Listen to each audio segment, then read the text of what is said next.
سيدنا مولانا محمد طب القلوب ودوائها وعافية الأبدان وشفائها ونور الأبصار وضيائها وآله وصحبه دائما أبدا. غوث اعظم بمنے بے سر اسامہ مددے قبلہ دی مددے کعبہ ایما مددے انتظار کرمتست من عینی را اے خدا جو اے و خدا ببینی و خدا دا مددے.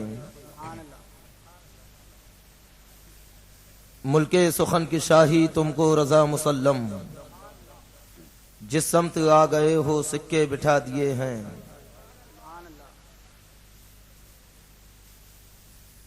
وہ رضا کے نیزے کی مار ہے کہ عدو کے سینے میں غار ہے. وہ رضا کے نیزے کی مار ہے کہ عدو کے سینے میں غار ہے. کسی چار جوئی کا وار ہے کہ یہ وار وار سے پار ہے. کل کے رضا ہے خنجر خونخوار برقبار آدا سے کہہ دو خیر منائے نشر کریں. امام احمد رضا اور علم تصوف. چند لمحے آپ کو اس موضوع پر گفتگو سماعت کرنی ہے.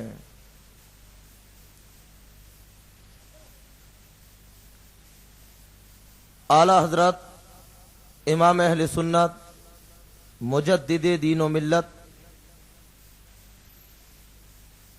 آیت من آیات اللہ معجزۃ من معجزات الرسول رضی اللہ تعالی عنہ پچپن علوم میں مہارت تامہ رکھتے تھے. انہی 55 علوم میں سے ایک علم تصوف ہے. تصوف کسے کہتے ہیں، اس کی تعریف کیا ہے، اصطلاح کیا ہے، اور آج جو اپنے آپ کو اہل تصوف کہتے ہیں یا صوفیت کا انہیں دعویٰ ہے، اگر علم تصوف کی روشنی میں دیکھا جائے تو کما حقہ وہ بھی صوفیت میں مکمل نظر نہیں آتے.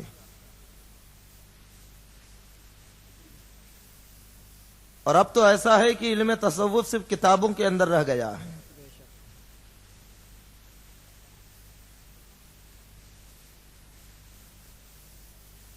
تصوف کے اندر اور اس کے اصول بیت و ارادت، مجاہدہ، مکاشفہ، طریقت، معرفت، حقیقت، بہت سارے اصول ہیں.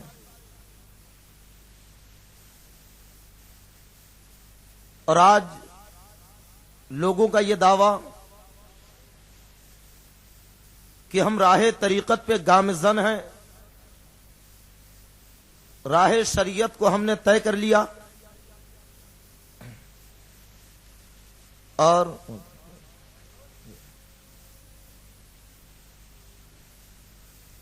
اب ہمیں شریعت کی ضرورت نہ رہی، ہم تو طریقت میں مکمل ہو چکے ہیں،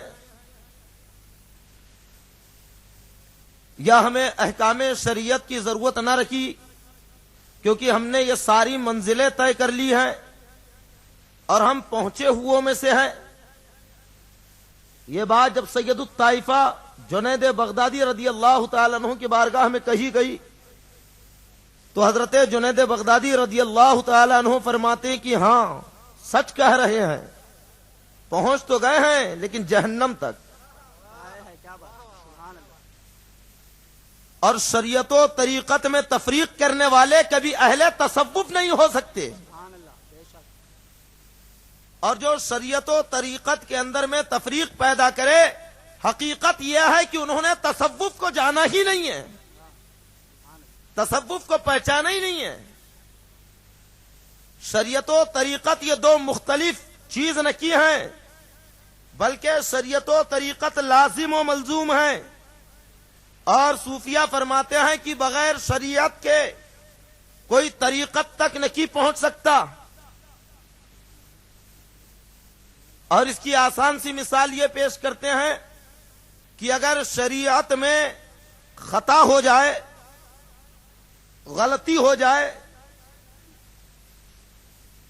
تو شریعت کی غلطی توبہ کرنے سے معاف ہو جاتی ہے۔ توبہ کرے، اللہ کرم کرے گا، معاف ہو جائے گی۔ لیکن اگر طریقت میں اس سے غلطی ہوئی تو یہ طریقت کی غلطی کتنی ہی توبہ کر لے، بغیر عتاب کے معاف نہیں ہوتی۔ عتاب ضروری ہے۔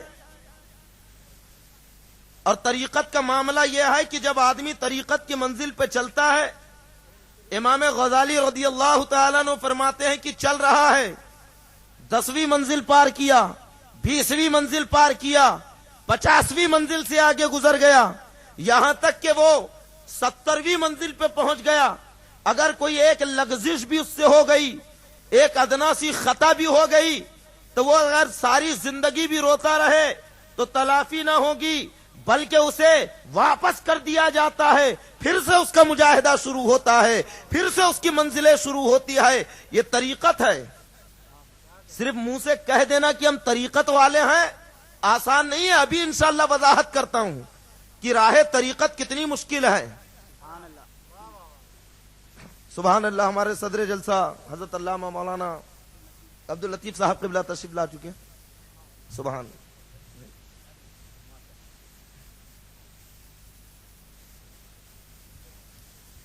درود پاک پڑھیے۔ صلی اللہ علیہ نبی وبارک وسلم، صلاۃ و سلام علیک یا رسول اللہ۔ اللہ فرماتا ہے کہ آدم علیہ السلام سے خطا ہوئی، لا تقربا هذه الشجرة فتكون من الظالمین، اس درخت کے قریب نہ جانا ورنہ نقصان اٹھانے والوں میں سے ہو جاؤ گے۔ حضرت آدم علیہ السلام قریب گئے اور اس درخت سے دانا کھا لیا۔ اللہ فرماتا ہے کہ آدم سے خطا ہوئی، جان بوجھ کے نہیں کھایا، خود واضح ہے قرآن، خطا ہوئی۔ لیکن صوفیہ فرماتے ہیں کہ طریقت میں عتاب ضروری۔ خطا ہوئی، آدم علیہ السلام نے معافی مانگی، روتے رہے، عرض کرتے ربنا ظلمنا انفسنا وان لم تغفر لنا وترحمنا لنکونن من الظالمین۔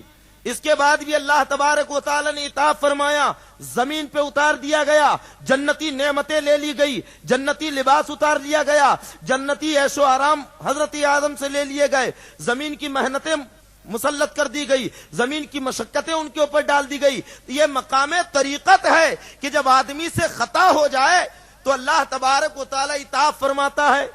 حضرت زکریا علیہ السلام جب یہودی آپ کے پیچھے دوڑے کہ قتل کر دیں گے، آپ بھاگ کے گئے، ایک درخت پھٹ گیا اور کہا کہ اللہ کے نبی اندر چلے آئیے، میں آپ کی حفاظت کرتا ہوں۔ آپ چلے گئے، شیطان نے یہودیوں کو حضرت زکریا علیہ السلام کا پتہ بتا دیا کہ اس درخت کے اندر چھپے ہوئے ہیں۔ اب سوچا کہ انہیں نکالا کیسے جائے، قتل کیسے کیا جائے، تو وہی مردود شیطان مشورہ دیتا ہے کہ ایک بڑا آرا لے کر درخت کو چیر دیا جائے۔ حضرت زکریا علیہ السلام درخت کے بیچ میں ہے، آرا لے کر درخت کو چیرا جا رہا ہے۔ جب آرا چلتے چلتے آپ کے سر تک پہنچا تو آپ کے منہ سے آہ نکلی۔ جیسے ہی آہ نکلی تو اللہ فرماتا ہے کہ زکریا خاموش، اگر ذرا بھی آہ کی تو صابرین کی لسٹ میں نام نہ رہے گا۔ یہ میں تصوف کے پہلو پہ گفتگو کر رہا ہوں، یہ کوئی اعتراض کا مقام نہیں کہ اللہ نے نبی سے ایسا کیوں کہا۔ اگر اعتراض پیدا کریں گے تو بات کچھ اور ہوگی۔ میں طریقت اور تصوف کی بات آپ کو بتا رہا ہوں کہ حضرت زکریا علیہ السلام نے جب آہ کی تو اللہ فرماتا ہے کہ آہ نہ کہنا، اس لیے کیونکہ اے زکریا تو نے مجھ سے مدد کیوں نہ مانگی، درخت کی پناہ کیوں لی؟ قسم ہے مجھے اپنی عزت و جلال کی، اگر تو میری پناہ مانگتا تو یہ یہودی تجھے ذرہ برابر نقصان نہ پہنچا سکتے، لیکن تو نے غیر اللہ کی مدد لی۔ یہ طریقت ہے، سمجھے؟ اور اس غیر اللہ سے مراد نہیں ہے، ورنہ جو کہتے ہیں غیر اللہ سے مدد، تو وہ بھی غیر اللہ سے مدد لیتے رہتے ہیں۔ طریقت وہ عظیم راستہ ہے کہ جو بڑا پرپیچ ہے، تکالیف سے بھرا ہوا ہے. اتنی آسانی نہیں ہے طریقت میں کہ زبان سے کہہ دیا کہ ہم طریقت والے ہیں. اور شریعت و طریقت کو الگ کرنا یہ جہالت ہے، کیونکہ شریعت و طریقت ایک ہی چیز ہے. کیسے ایک چیز ہے؟ تو صوفیہ فرماتے ہیں کہ شریعت سمندر ہے، طریقت کشتی ہے. اور جب تک کہ شریعت کا سمندر نہیں ہوگا، طریقت کی کشتی نہیں چل سکتی. شریعت درخت ہے، طریقت پھل ہے. جب تک کہ شریعت کا درخت نہ ہو تو طریقت کے پھل نہیں لگ سکتے. شریعت میں 5 وقت کی نمازیں ہیں اور طریقت میں رات بھر نمازیں ہیں. آج جو طریقت کے دعوے دار ہیں وہ تو 5 وقت کی بھی نماز نہیں پڑھتے. شریعت پہ عمل نہ کی، طریقت کی دعوے داری. طریقت کیا ہے؟ رات بھر عبادت کرنا. شریعت میں رمضان کے روزے ہیں اور طریقت میں زندگی بھر روزے ہیں. شریعت میں مال کا 2.5% زکات میں ادا کرنا ہے اور طریقت میں پورا مال زکات میں ادا کر دینا ہے. شریعت میں ایک وضو سے، ایک غسل سے 5 وقت کی نمازیں پڑھ سکتا ہے، لیکن طریقت میں 10 بار غسل کر کے بھی ایک وقت کی نماز بہت مشکل ہے. کیوں مشکل ہے؟ کیونکہ طریقت میں اس حدیث سے استدلال کیا جاتا ہے کہ لا صلاۃ الا بحضور القلب. جب تک کہ دل حاضر نہیں ہوگا تو نماز ہی نہیں ہوگی. یہ طریقت ہے. ہمارے ہاں پہ کیا، جب تک کہ بدن پاک نہ ہو، کپڑا پاک نہ ہو، یہ شریعت ہے، نماز نہ ہوگی. لیکن طریقت میں یہ ہے کہ جس طریقے سے کپڑے کا پاک ہونا ضروری، بدن کا پاک ہونا ضروری، جگہ کا پاک ہونا ضروری، ایسے ہی دل کا پاک ہونا بھی ضروری. اور دل کا پاک کیسے؟ وسوسوں سے، تصورات سے، لالچ سے، حسد سے، غیبت سے، جھوٹ سے، تمام برائیوں سے دل کا پاک ہونا. اور جب تک کہ دل طاہر نہیں ہوگا طریقت میں نماز نہیں ہوگی. اتنا آسان نہیں ہے طریقت کہ زبان سے کہہ دیا کہ ہم تو طریقت پہ عمل کر رہے ہیں اور پھر شریعت میں مٹنا بھی ہے، طریقت میں مٹنا بھی ہے، کٹنا بھی ہے، قربان بھی ہونا ہے. ساری خواہشات کو کچل دینا پڑتا ہے، انانیت کو نکال دینا ہوتا ہے، لالچوں کو ختم کر دینا ہوتا ہے، تب کہیں جا کے وہ طریقت کے راستے پہ اترتا ہے. حضرت اللہ کے ایک ولی مکان کے اوپر ٹہل رہے ہیں. ٹہلتے ٹہلتے اچانک، نام ذہن میں نہیں آ رہا میرے ابھی، اچانک ان کی آنکھوں سے آنسو بہنے لگے اور ٹہلتے ہوئے اللہ تبارک و تعالی کی ملکیت میں آسمان پر غور کر رہے ہیں. اور جب دل میں خوف پیدا ہوا تو آپ کی آنکھوں سے آنسو نکل پڑے. آنکھ سے آنسو بہ رہے ہیں. اچانک جب چھت کے اوپر سے آپ رو رہے ہیں، نیچے سے ایک شخص گزرا، اس کے بدن کے اوپر آنسو گر گئے. سر اٹھا کے کہتا ہے کہ اے اللہ کے بندے، یہ جو پانی گرا ہے پاک ہے یا ناپاک ہے؟ تو بزرگ روتے ہوئے فرماتے ہیں کہ اے بندے خدا، یہ پانی ایک گناہ گار کی آنکھوں سے گرا ہے، جا کے غسل کر لینا. اور فرماتے ہیں کہ اے بندے خدا، خواجہ حسن بصری، خواجہ حسن بصری ہے یہ. اور خواجہ حسن بصری کون ہے جانتے ہیں؟ سرکار کے رضائی بیٹے حضرت ام سلمہ کا آپ نے دودھ پیا ہے.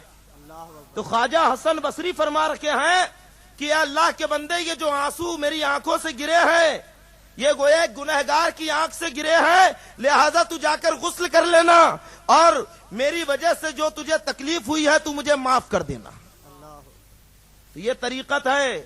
اپنی انانیت کو ختم کر دینا ہوتا ہے، اندر سے میں پناہ نکال دینا ہوتا ہے، تب کہیں جا کے آدمی راہ طریقت پہ گامزن ہوتا ہے، تب کہیں جا کے آدمی طریقت کے راستے پہ آتا ہے. تو شریعت و طریقت یہ کوئی الگ چیز نہیں ہے. اور علم تصوف کے تشریحات بے شمار کتابیں ہیں، لیکن جیسی تشریح جامع الفاظ میں اور کم الفاظ میں امام اہل سنت مجدد دین و ملت فاضل بریلوی رضی اللہ تعالی عنہ نے کی ہے، ایسی تشریحات کہیں نہیں ملتی. گویا کہ یوں سمجھ لیجئے کہ چاہے وہ علم تصوف حضرت امام غزالی رضی اللہ تعالی عنہ کا ہو یا حضرت علامہ عبد الرحمن جامی کا ہو یا حضرت شاہ عبدالحق محدث دہلوی کا ہو یا حضرت مجدد الفسانی کا ہو، یعنی جتنے وہ بزرگ جنہوں نے تصوف کے اوپر کتابیں لکھی ہیں، اگر ان کتابوں کا نچوڑ معلوم کرنا ہو اور ان کتابوں کا ماحصل دیکھنا ہو تو امام اہل سنت سیدنا سرکار اعلی حضرت کی کتابوں کا مطالعہ کریں۔ سبحان اللہ، سبحان اللہ۔ معلوم ہو جائے گا تصوف کسے کہتے ہیں۔ تصوف کی ساری مثالیں اور تصوف کی ساری باریکیاں امام اہل سنت کی کتاب کے اندر آپ کو درج ہیں، اس میں مل جائے گی۔ لیجئے فخر قوم ملت حضرت علامہ مولانا فخر الدین صاحب قبلہ تشریف لا چکے ہیں۔ نعرہ تکبیر، نعرہ رسالت، علماء اہل سنت، حضور فخر العلماء، نعرہ تکبیر، نعرہ رسالت۔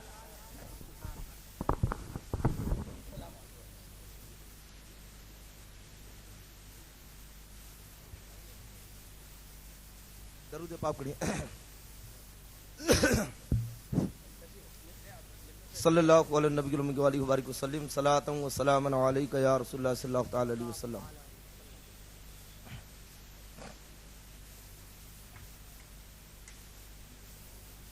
تصوف کے تمام وہ اقوال جو جامع اور مانے اگر آپ کو ایک ہی جگہ حاصل کرنا ہو تو اعلی حضرت امام اہل سنت حضرت علامہ مولانا سید قمر علی صاحب۔ نعرہ تکبیر، نعرہ رسالت، علماء اہل سنت۔ وعلیکم السلام۔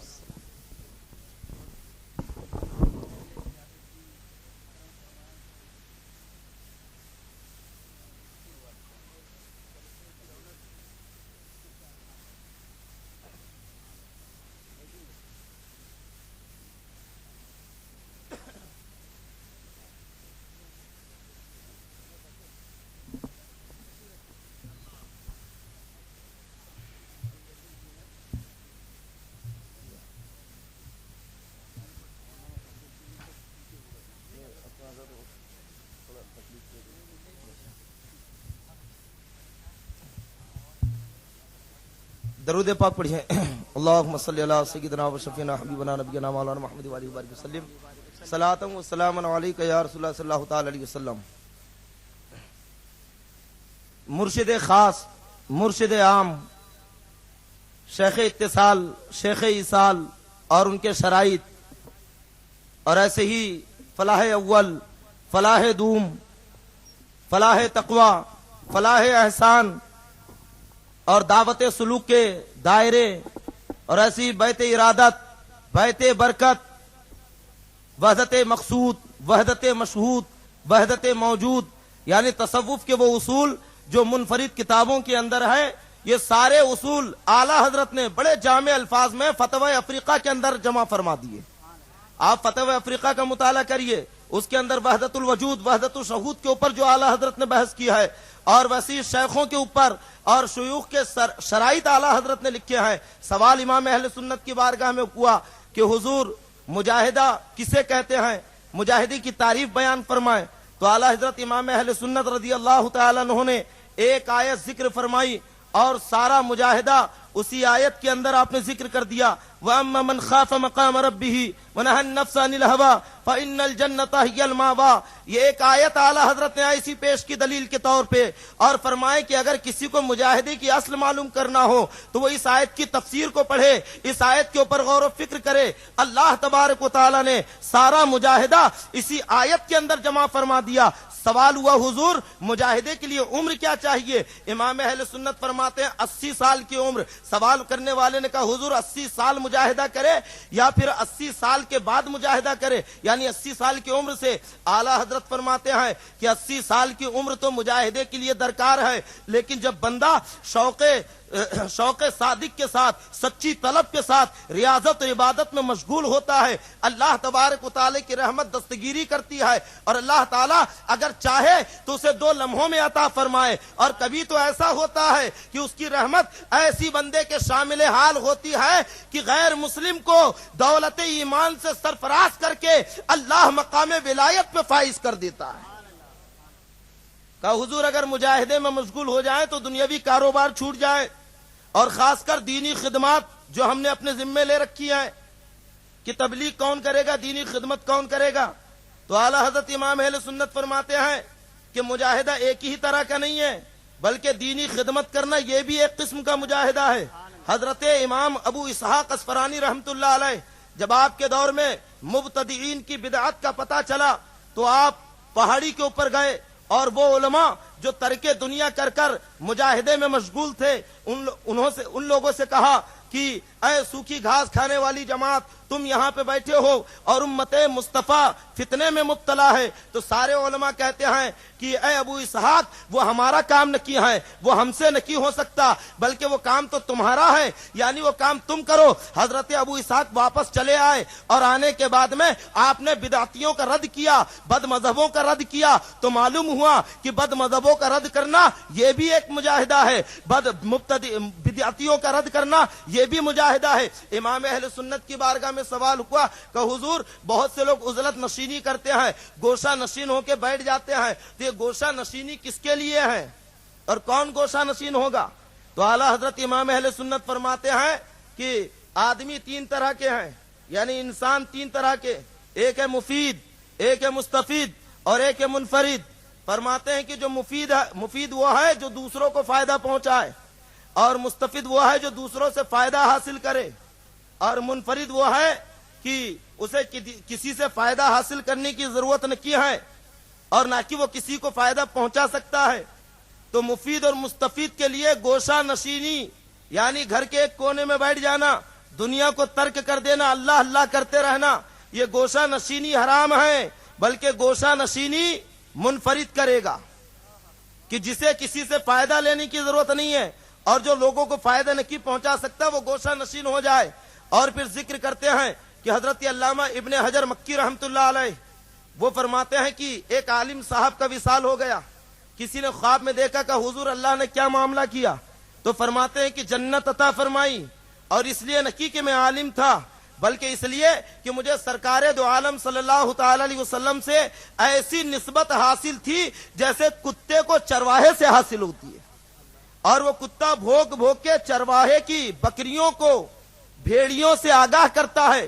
تو بس ایسے ہی سرکار نے مجھ سے کہا کہ بھوکتے رہو اور لوگوں کو آگاہ کرتے رہو, لوگوں کو تنبیہ کرتے رہو کہ ان لوگوں سے بچو, کہیں وہ تمہارا ایمان نہ چھین لے, کہیں وہ تمہارے عقائد خراب نہ کر دے. تو بس یقین نسبت مجھے حاصل تھی اور اسی نسبت کی وجہ سے اللہ نے مجھے جنت عطا فرمائی. امام اہل سنت فرماتے ہیں کہ 1000 مجاہدے ایسی نسبت پہ قربان, 1000 ریاضتیں ایسی نسبت پہ قربان, اس لیے کیونکہ جو مجاہدہ کرتا ہے اس کے دل کو تکلیف نہیں پہنچتی ہے, نہ اس کی آنکھوں کو نقصان ہوتا ہے, نہ اس کے کانوں کو نقصان ہوتا ہے. ارے اس سے پوچھئے جس نے اپنا سر اوکھلی کے اندر ڈال دیا, چاروں طرف سے مسل پڑ رکھے ہیں, اس کے دل کو بھی مجروح کیا جا رہا ہے, اس کے کان بھی مجروح ہو رکھے ہیں, اس کی آنکھیں بھی متاثر ہو رکھی ہے. امام اہل سنت فرماتے ہیں کہ دنیا میں بہت سے ایسے لوگ ہوں گے کہ نہ میں نے انہیں دیکھا نہ انہوں نے مجھے دیکھا, لیکن جب صبح ہوتی ہوگی تو سب سے پہلے اٹھ کر مجھے کوسنا چالو کر دیتے ہوں گے. لیکن بہت سے ایسے بھی ہوں گے کہ جنہیں نہ میں نے انہیں دیکھا نہ انہوں نے مجھے دیکھا, لیکن جب صبح ہوتی ہوگی تو سب سے پہلے میرے لیے دعائیں کرتے ہوں گے. یعنی یہ ایک قسم کا مجاہدہ بلکہ سب سے عظیم مجاہدہ ہے. اور آج کے دور میں کسی بات کو واضح کرنا, حق بات کو لوگوں کے سامنے پیش کرنا, یقیناً یہ بہت بڑا مجاہدہ ہے. اس سے پہلے آپ نے حدیث سنا, اللہ کے نبی صلی اللہ علیہ وسلم فرماتے ہیں کہ ایک زمانہ ایسا آئے گا کہ جب لوگ امر بالمعروف اور نہی عن المنکر سے دستبردار ہو جائیں گے, نہ اچھائی کا حکم دیں گے نہ برائی سے روکیں گے, یہاں تک کہ برائی بڑھتی چلی جائے گی. اور جب برائی عروج پر ہوگی, ایسے وقت میں اگر کوئی کسی کو اچھائی کا حکم دے تو سرکار فرماتے وہ میرے صدیق اور عمر کی طرح ہے. اور ایک حدیث میں آیا کہ اسے میرے 50 صحابہ کا ثواب دیا جائے گا. تو معلوم ہوا کہ تبلیغ دین کرنا یہ بہت بڑا مجاہدہ ہے. اور یہ مجاہدے کی قسم امام اہل سنت کی تصنیف میں آپ کو مل رکھی ہے. اعلیٰ حضرت امام اہل سنت سے سوال ہوا, حضور بیعت کسے کہتے ہیں, طلب کسے کہتے ہیں؟ تو امام اہل سنت فرماتے ہیں طلب تو محض طلب فیض ہے, لیکن بیعت یہ حقیقت میں بک جانا ہے. بیعت کا معنی کی بک جانا ہے. اور فرماتے ہیں کہ جس کے ہاتھ پہ بکو تو اچھے سے جانچ لو ہے کہ نہیں؟ اچھے سے پرکھ لو، کیونکہ اس کے ہاتھ میں تم بک رکھے ہو۔ ارے آج اگر ہم اپنی کوئی چیز بیچتے ہیں، کسی کو مکان بیچنا ہو، پلاٹ بیچنا ہو، آدمی کی تحقیق کرتے ہیں کہ نہیں برابر ہے کہ نہیں، پیسہ دے گا کہ نہیں؟ بتاؤ، جب مکان بیچ رہے ہو تو اتنی تحقیق، اور جب خود بک رہے ہو تو کتنی تحقیق کرنی چاہیے۔ فرماتے ہیں کہ جس کے ہاتھ پہ بک رکھے ہو تو پہلے دیکھ لو وہ سنی صحیح العقیدہ ہے یا نہیں، اس کا عقیدہ پختہ ہے یا نہیں۔ اگر عقیدے میں خرابی ہے تو وہ شیخ نہیں بن سکتا، اس کے ہاتھ پہ مرید نہیں ہو سکتے۔ اور دوسری شرط کہ وہ اتنا علم رکھتا ہو کہ اپنے ضرورت کے مسائل خود ہی کتاب سے ڈھونڈ لے، کسی جاکل کے ہاتھ میں مرید نہ ہو جانا، کسی گوار کے ہاتھ پہ نہ بک جانا، بلکہ عالم کے ہاتھ پہ بیعت ہونا۔ شیخ ایسا ہو کہ جو عالم بھی ہو، مسائل شریعہ کے رموز و اسرار کو جانتا بھی ہو، شریعت سے واقف بھی ہو، ایسے کے ہاتھ پہ بیعت ہونا۔ اور تیسری شرط یہ ہے کہ اس کا سلسلہ سرکار دو عالم صلی اللہ تعالی علیہ وسلم سے منسلک ہو، ایسا نہ ہو کہ بیچ میں کہیں منقطع ہو جائے، بیچ میں پتہ ہی نہیں۔ تو وہ شیخ اور ایسا مرشد ہو جس کے ہاتھ پہ آپ بیعت کریں کہ جس کا سلسلہ سرکار تک پہنچتا ہو۔ اور چوتھی شرط یہ ہے کہ وہ فاسق معلن نہ ہو، شریعت کا پابند ہو، اس لیے کیونکہ یہ دونوں متضاد چیز ہے، پیر کی تعظیم واجب اور فاسق کی توہین واجب۔ اگر پیر فاسق ہو گیا تو آپ اس کی تعظیم نہیں کر سکتے، اس لیے جو پیر ہوگا وہ شریعت کا پابند ہونا چاہیے۔ اور آج تو بہت سے لوگ اس معاملے میں دھوکہ کھا رکھے ہیں، نہ جانے کیسے کیسے پیر ہیں جو شریعت سے واقف نہ کی۔ اور اللہ کی پناہ کہ آج ایسے ایسے پیر پیری مریدی کر رکھے ہیں۔ حضرت عبد الواحد بلگرامی رحمۃ اللہ علیہ تحریر فرماتے ہیں، جبکہ انہوں نے اپنے دور میں کہا کہ آج کے دور میں مرید ہونا بڑا مشکل کام ہے، چہ جائے کہ پیر بننا۔ اور اب یعنی اس زمانے میں مرید ہونا، کیونکہ مرید کے لیے بھی شرائط ہے، آپ نے شرائط بھی گنائے، اور پیر کے لیے تو کتنی شرطیں ہیں۔ اور آج جو پیری کا دعویٰ کر رہے ہیں تو ان کے اندر وہ تمام شرائط ہونے چاہیے، اور سرکار دو عالم صلی اللہ تعالی وسلم کی سنت کا پابند بھی ہو۔ پھر فرماتے ہیں کہ لوگ بیعت کا مطلب نہیں سمجھتے ہیں، بس بیعت ہو جاتے ہیں۔ بیعت کا معنی بکنا، اور کیسے بکنا؟ تو ایک واقعہ آپ ذکر کرتے ہیں کہ حضرت یحییٰ منیری رحمۃ اللہ علیہ کا ایک مرید وہ پانی میں ڈوب رہا ہے، پانی میں غرق ہو رہا۔ حضرت خضر علیہ السلام تشریف لے گئے اور فرمائے کہ لا ہاتھ دے تجھے باہر نکال دوں۔ وہ ڈوب رہا ہے، جان پہ بنی ہے، لیکن کہتا ہے کہ یہ ہاتھ تو میں نے اپنے شیخ کے ہاتھ میں دے دیا، اب کسی اور کے ہاتھ میں رکھی دوں گا۔ حضرت خضر علیہ السلام چلے گئے، حضرت یحییٰ منیری رحمۃ اللہ علیہ تشریف لائے اور اس مرید کا ہاتھ پکڑ کر باہر نکال دیا۔ یہ سچی بیعت ہے، یعنی جب بیعت ہو تو اس طریقے سے ہو اور بک جاؤ پیر کے ہاتھ پہ۔ بیعت و ارادت اور بیعت برکت، بیعت ارادت اعلی حضرت نے فتوی افریقہ کے اندر بڑی تفصیل سے لکھا ہے، وقت نہیں ہے اتنی تفصیل سے میں ذکر کروں۔ اور سیر اللہ، سیر فی اللہ، یہ بھی تصوف کا اہم پہلو ہے، اعلی حضرت نے اس کی بھی وضاحت بیان فرمائی۔ سوال ہوا کہ حضور سلسلہ فقر تفسیر وار بیان فرمائیے۔ اعلی حضرت امام اہل سنت نے سلسلہ فقر کو سیر اللہ اور سیر فی اللہ دونوں میں تقسیم کر کے بیان کر دیا۔ آپ فرماتے ہیں کہ سلسلہ اس طرح شروع ہوتا ہے، پہلے صلحاء کی جماعت ہے، یعنی صلحاء، سالکین، فانگین، واصلین۔ فرماتے یہ سیر اللہ ہے، اس کے بعد میں نجبا، نقبا، ابدال، بدلا، اوتاد، امامین، غوث، نبی، رسول، یہ سیر فی اللہ ہے۔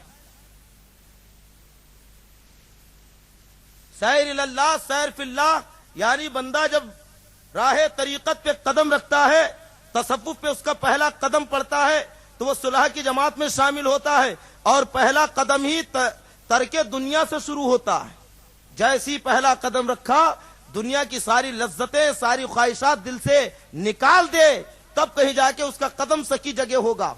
اور پھر وہ چلتا جائے تو یہ سیر اللہ ہے، اور جب سیر اللہ مکمل ہو گئی تو وہ سیر فی اللہ میں داخل ہوتا ہے، اور جب سیر فی اللہ میں داخل ہوا تو سیر فی اللہ کی حد نہیں ہے، بلکہ اس میں جو ترقی کرتا چلا جائے، بڑھتا چلا جائے، اللہ اس کے درجات اور اس کے مقام کو بڑھاتا ہے۔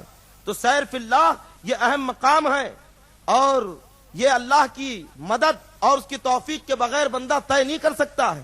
امام اہل سنت کی بارگاہ میں سوال ہوا، حضور مجاذیب یعنی مجذوبوں کے بارے میں بتائیے کہ مجذوبوں کی پہچان کیا ہے؟ تو اعلیٰ حضرت، اور مجذوب بھی کسی سلسلے میں ہوتے ہیں؟ اعلیٰ حضرت فرماتے ہیں کہ مجذوب کا کوئی سلسلہ نہیں ہوتا، لیکن وہ سلسلے میں ہوتا ہے۔ یعنی مجذوب تو خود سلسلے میں ہے، لیکن مجذوب کا سلسلہ نہیں ہوتا۔ اگر کوئی اپنا سلسلہ کسی مجذوب کی طرف جوڑ دے کہ فلاں مجذوب سے میرا سلسلہ چل رہا ہے، فلاں مجذوب سے میرا سلسلہ منسلک ہے، یعنی ان سے خلافت ملی پھر آگے بڑھ رہا ہے، تو وہ جھوٹا ہے، اس لیے کیونکہ مجذوب سے بارش نے کی ہو رکھی ہے۔ جب دعا کے لیے کہا گیا حضور دعا کریے، پہلے تو ٹالا، لیکن جب اصرار کیا، لوگوں نے کہا حضور ہم نے جان لیا ہے دعا تو کرنا ہوگا، تو آپ نے ایک پتھر ہاتھ میں لیا، دوسرا اپنا ہاتھ ایک زمین پر رکھ دیا، آسمان کی طرف دیکھ کر کہتے ہیں کہ پانی دیجیو نہیں تو سہاگ واپس لیجیو۔ آج بہت سے لوگ حضرت موسیٰ سہاگ رحمت اللہ علیہ کی طرف نسبت کرتے ہوئے جوگن بنے پھر رہے ہیں۔ اگر وہ اپنے سلسلہ ان سے جوڑ رہے ہیں تو یہ غلط ہے، اور وہ تو سچے مجذوب تھے، اور ایسے مجذوب کے راستے سے جا رہے ہیں۔ شہر قاضی آ رہے ہیں، قاضی صاحب نے کہا کہ چلیے نماز پڑھنے۔ حضرت موسیٰ سہاگ رحمت اللہ علیہ انکار نہیں کرتے ہیں، یہ نہیں کہا کہ میں تو مجذوب ہوں کیوں نماز پڑھوں، جیسے آج کل کہتے ہیں کہ ہمیں ضرورت نہیں ہے معاذ اللہ۔ حضرت موسیٰ سہاگ اپنے بدن کے کپڑے اتارتے، یعنی زنانہ لباس اتارا، مردانہ لباس پہنا، چوڑیاں اتار دی اور چلے گئے۔ اور جب مسجد میں گئے، نیت ہوئی، اللہ کو اکبر کہا گیا، تو آپ نے جیسی اللہ کو اکبر کہا تو آپ کانپنے لگے اور فرماتے ہیں کہ میرا خاوند حی لا یموت ہے اور لوگ مجھے بیوہ کر رکھے ہیں۔ یہ ایک مجذوب کی زبان ہے، اور مجذوب کی زبان شریعت کے قلم سے باہر ہوتی ہے، یعنی مجذوب مرفوع القلم ہوتا ہے کیونکہ وہ جذب کی کیفیت میں ہے۔ حضرت منصور حلاج رحمت اللہ علیہ جب آپ کے اوپر جذب تعریف ہوا تو آپ نے کہا انا الحق، اپنے آپ کو حق کہا۔ سارے علماء نے کہہ دیا کہ ان کے اوپر حکم لگا دیا جائے اور انہیں سولی چڑھا دی جائے۔ جب خلیفہ وقت کے پاس میں بات پہنچی، خلیفہ وقت کہتا ہے کہ جب تک کہ جنید بغدادی حکم نہیں لگائیں گے تو میں منصور کو سولی نہیں چڑھاؤں گا۔ حضرت خواجہ جنید بغدادی رضی اللہ تعالیٰ عنہ نے شریعت کا لباس اتارا، درسگاہ میں بیٹھے، قلم ہاتھ میں لی اور فرماتے ہیں کہ منصور کی گرفت شریعت میں ہے، طریقت میں نہیں ہے، اور آپ نے ان کو سولی دینے کا حکم لگا دیا اور فتویٰ دے دیا کہ منصور کو سولی پہ چڑھا دیا جائے۔ سولی پہ جب چڑھانے کے لیے لے کے گئے، کسی نے سوال کیا کہ اے منصور عشق کسے کہتے ہیں؟ تو حضرت منصور حلاج فرماتے ہیں کہ آج کل اور پرسوں معلوم ہو جائے گا۔ جس دن سوال کیا تھا اس دن آپ کے بدن کو کاٹا گیا، ٹکڑے کر دیے گئے، دوسرے دن جلا دیا گیا، اور تیسرے دن دجلہ میں ساری خاک بہا دی گئی۔ مطلب آپ نے پیغام دے دیا کہ عشق میں کٹنا بھی ہے، عشق میں جلنا بھی ہے، اور عشق میں خاک بن کر ہوا میں اڑنا بھی ہے۔ حضرت خواجہ جنید بغدادی نے حضرت منصور حلاج کے بارے میں یہ حکم کیوں دیا کہ سولی چڑھا دی جائے؟ صوفیہ فرماتے ہیں کہ حضرت جنید بغدادی رضی اللہ تعالیٰ عنہ نے شریعت کا احترام کیا کہ اگر حضرت منصور حلاج کو سولی پہ نکی چڑھایا جاتا تو نہ جانے کتنے منصور پیدا ہو جاتے۔ وہ تو صحیح میں منصور تھے، سچے مجذوب تھے، لیکن جب جذب کی کیفیت میں انا الحق کہا تو شریعت نے ان کے اوپر حکم عائد کر دیا، اور یہ اس لیے تاکہ کوئی جھوٹے دعوے دار کھڑے نہ ہو جائے، جیسے کہ آج ہو رہا ہے، جوگن بنے پھر رہے ہیں اور نہ جانے کتنے خلاف شرع کام کر رکھے ہیں۔ اس کے بعد شیوخی کا دعویٰ، شیخ ہونے کا دعویٰ، پیر ہونے کا دعویٰ، اور ایسے کی صوفی سرمد نے جب دلی میں کہا تھا من خدایم، خدا ہونے کا نعرہ لگایا، تو حضرت اورنگزیب رضی اللہ تعالیٰ عنہ نے آپ کا سر قلم کروا دیا، سر تن سے جدا ہو گیا، اپنے ہاتھ سے اٹھایا اور دلی کی جامع مسجد کی سیڑھیاں چڑھ رکھے ہیں۔ حضرت ہرے بھرے شاہ رحمت اللہ علیہ آپ کے پیر و مرشد اندر سے تشریف لا رکھے ہیں۔ سوال کیا کہ اے سرمد کہاں جا رکھے ہو؟ تو عرض کرتے ہیں کہ حضور بارگاہ رسالت میں اورنگزیب کی شکایت کرنے کے لیے جا رہا ہوں۔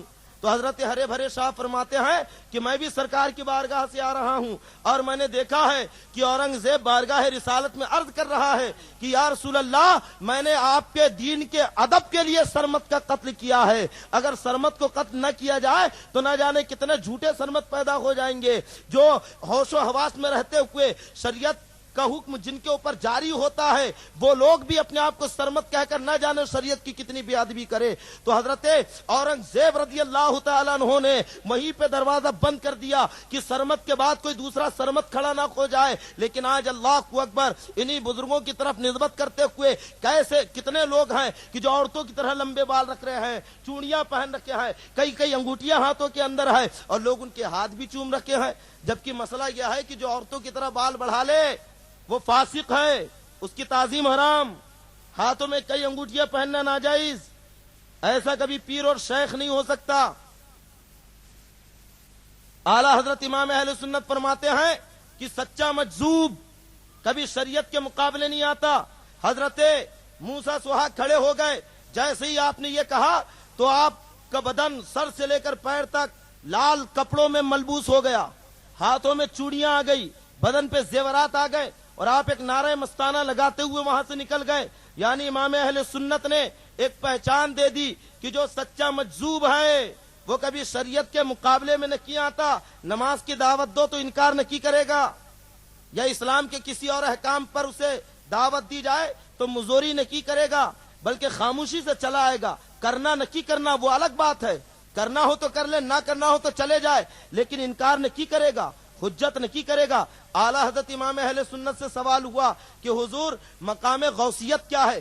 اعلیٰ حضرت فرماتے ہیں کہ مقام غوثیت بڑا اونچا مقام ہے، اور رہا کشف کا معاملہ تو انہیں کشف کے لیے مراقبے میں بیٹھنے کی ضرورت نہیں، بلکہ جو مقام غوثیت پہ فائز ہوتے ہیں ان کی نگاہیں چاروں طرف ہوتی ہے اور وہ مشرق و مغرب کو یکساں دیکھتے ہیں، اور فرماتے ہیں کہ سنو جو غوث ہوتا ہے اس کا نام عبداللہ ہوتا ہے، اس کے دو وزیر ہیں، ایک وزیر دست راست، ایک وزیر دست چپ، الٹے ہاتھ کا وزیر، ایک سیدھے ہاتھ کا وزیر۔ جو سیدھے ہاتھ کا وزیر ہے اس کا لقب ہے عبد الرب، جو الٹے ہاتھ کا وزیر ہے اس کا لقب ہے عبد الملک۔ اور طریقت میں معاملہ الگ ہے، جیسے دنیا میں اگر بادشاہ کے دو وزیر ہیں تو جس وزیر کا مقام زیادہ ہے وہ سیدھے ہاتھ پہ ہوتا ہے، لیکن طریقت میں مقام غوثیت میں جو وزیر الٹی جانب ہوتا ہے اس کا مقام زیادہ ہوتا ہے، کیونکہ دل الٹی جانب ہے۔ اور پھر فرماتے ہیں کہ غوث الاعظم، غوثوں کے غوث سرکار دو عالم صلی اللہ تعالی علیہ وسلم ہیں، اور حضرت صدیق اکبر اور حضرت عمر فاروق اعظم رضی اللہ تعالیٰ عنہ یہ آپ کے وزیر ہیں۔ اور جب سرکار کا وصال ذاکری ہوا تو حضرت صدیق اکبر رضی اللہ تعالیٰ عنہ آپ غوث ہوئے، اور حضرت عمر فاروق اعظم حضرت عثمان غنی رضی اللہ تعالیٰ عنہ آپ کے وزیر۔ جب حضرت صدیق اکبر کا وصال ہوا تو جب حضرت عمر فاروق اعظم رضی اللہ تعالیٰ عنہ کو وصال ہوا تو حضرت عثمان غنی اور حضرت مولا علی کرم اللہ تعالی وجہ الکریم آپ کے وزیر ہوئے۔ اور جب حضرت عثمان غنی رضی اللہ تعالیٰ عنہ کو وصال ہوا تو حضرت